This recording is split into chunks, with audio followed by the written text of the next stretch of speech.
درود به همه رفقا و دوستانی که دارن این ویدیو رو میبینن. این اولین ولاگ ماست در سفری که به سمت جنگل داشتیم و الان در حال رفتن به داخل جنگلیم. الان تو راه جنگلیم و خیلی خوبه.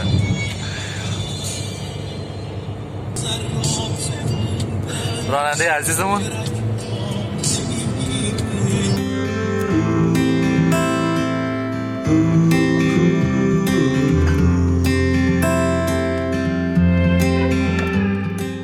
بعد از حرکتی که کردیم در فضای در مسیر الان اومدیم که صبحونه بخوریم و بچه ها دارن الان یه سری حرکت ها انجام میدن که باید ببینید چی کار دارن میکنن.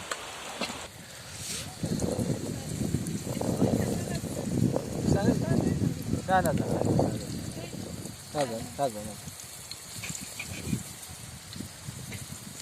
بله، ما تصمیم داشتیم که اولین ولاگ خودمون رو با توجه به بحث عکاسیمون بگیریم. امیدوارم که حتما مورد توجهتون قرار بگیره، خوشتون بیاد. خیلی مهمه که خوشتون بیاد. امروز یه جای خیلی خیلی خوب انتخاب کردیم، یعنی فضای خیلی خیلی زیبا. البته که زیاد چیزای خاصی رو من اینجا نمیتونم نشون بدم با دوربین جلو. رفقا ببینید این منظره ای است، فضایی که ما نشستیم. اسم این چشمش لاله. برای خودم جالبه که چرا اسمش رو لال گذاشتن و اینکه میخوام ببینیم به چه شکلیه. با من هم باشید.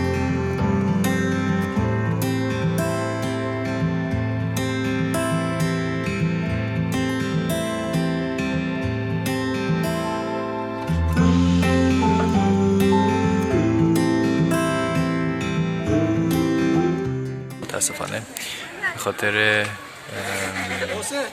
کندن زدن این درخت چه گفت که اون محیط عکاسی که ما داشتیم خراب شده.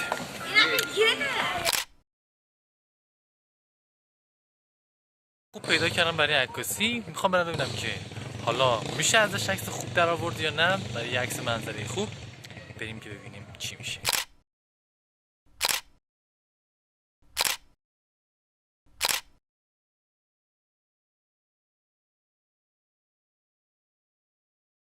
مشتاق داره عکاسی میکنه الان از ما